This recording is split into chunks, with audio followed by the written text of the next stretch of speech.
Hi guys, this is Red and welcome back to my channel. Today I have a pretty informal video but also a tutorial, and you guys have been asking me how do I make my decoration commands, all the things added in my one command such as the kitchen furniture, the playground items and all of this decorative stuff. Well, the answer is pretty simple. I use armor stands.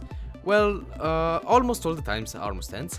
And I'm going to show you how to create, as you saw from the title, these micro blocks in vanilla Minecraft using command blocks and all the different sizes that you can have. So to get started, I have prepared this pretty nice place with these pillars where of course I will demonstrate the various types of micro blocks. I'll start from the bigger one, so let's press the button. This is the biggest micro block that you can have. You can compare the difference in size, and you can see that this is quite smaller than a normal block. At the same time, is the bigger of the ones that I'm going to show you today. So to compare these micro blocks between each other, I am going to count how many pixels there are from the edge of this block to the edge of the micro block. So here you can see that there are 1 and 2 pixels, exactly 2 pixels on each of the sides. Before carrying on with the next one, I want to show you what entity does make this possible. If you think that it is an armor stand wearing a clay block, well, you're wrong, because it is not an armor stand. Let me go in game mode 3. You can see that it is actually a wither skeleton. Blocks rendered on the head of wither skeletons are rendered a bit bigger than blocks rendered on normal armor stands. You can use zombies, I think. They have a different size. So why is this guy sitting on the ground? Well, he is actually riding an armor stand. Since the armor stand is set on marker, it is inside this guy, but you can see it in here. You can see the armor stand. And I did this because even if these entities have a no gravity tag, you can still push them when you go against them. So if it is riding an armor stand, for example, you can't push them because they are held by the armor stand. But anyways, let's carry on with the next block. So here we have a slightly smaller block. So as I said, here we have 2 pixels. This is 3 pixels from the edge, and this one is finally an armor stand, an invisible armor stand, of course. Not a small armor stand, is a normal armor stand wearing a clay block on his head. So you see that here I'm using a red clay block, but you can use any items that you want, any block that you want, and I'm going to show you after how can you summon them. You'll find also all the commands that I'm going to use in the video description. There's a link, go click it.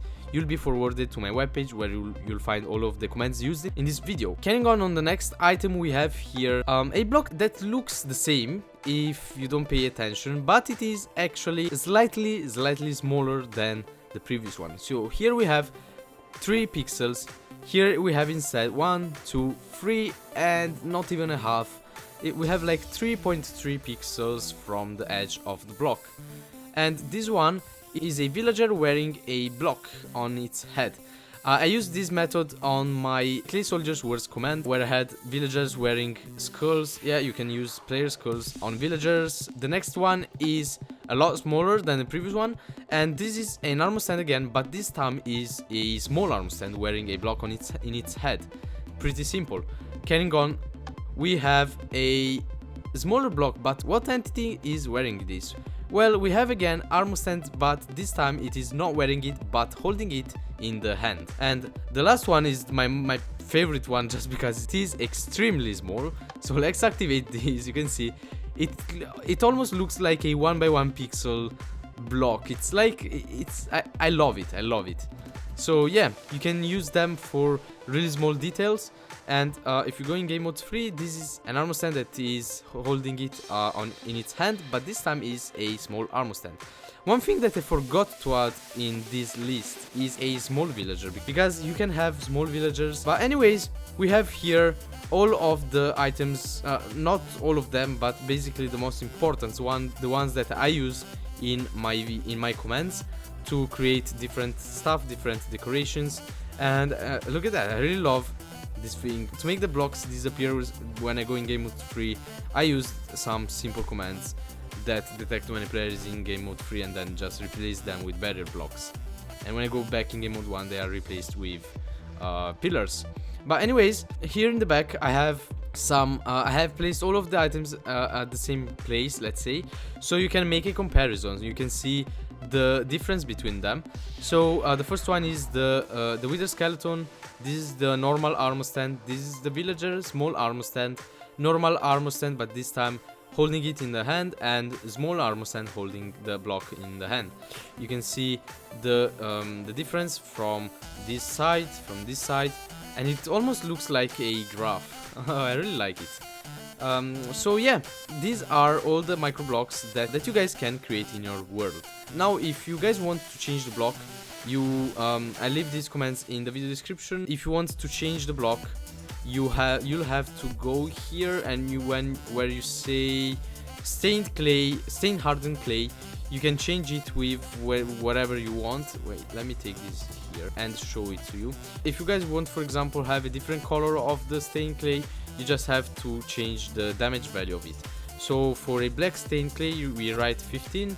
Let me take a button and activate it, and you can see that we generated this time a really small black stained clay, even if this one looks brown to me, isn't it, guys? Anyways, I really love how Minecraft messes the colors up.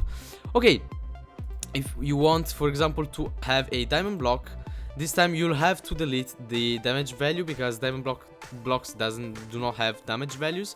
And right here, diamond underscore, am I writing it right? Underscore block. Then it will be generated in the same spot. So let's change some of the values. Also, if you want to generate these armor stands in different places, all you have to do, you have to change the values from these three tiles. The first tile, the tilde, or how you pronounce it, represents the x-axis, the second the y-axis, and the third the z-axis. For example, if we write 1.81, the armor stand will be generated 1.81 blocks above the common block, and not 3.81 blocks above it. Activate it, and you see that we have a diamond block. So imagine you can create tiny little houses by just creating more of these blocks, and yeah, you can have really miniature houses in Minecraft. You'll have to work a bit with it, but you can still do it. You can do everything you want. So that was it, guys. I hope that you guys liked this tutorial. If you did so, please leave a like under this video and subscribe to the channel if you're new. And also, I forget to mention this in my videos, but guys, follow me on Twitter. You can see all spoilers about upcoming commands, maps, and other stuff that I do while I'm not playing Minecraft. But anyways, I wish you all a nice week, and I'll see you all guys in my next video. Bye!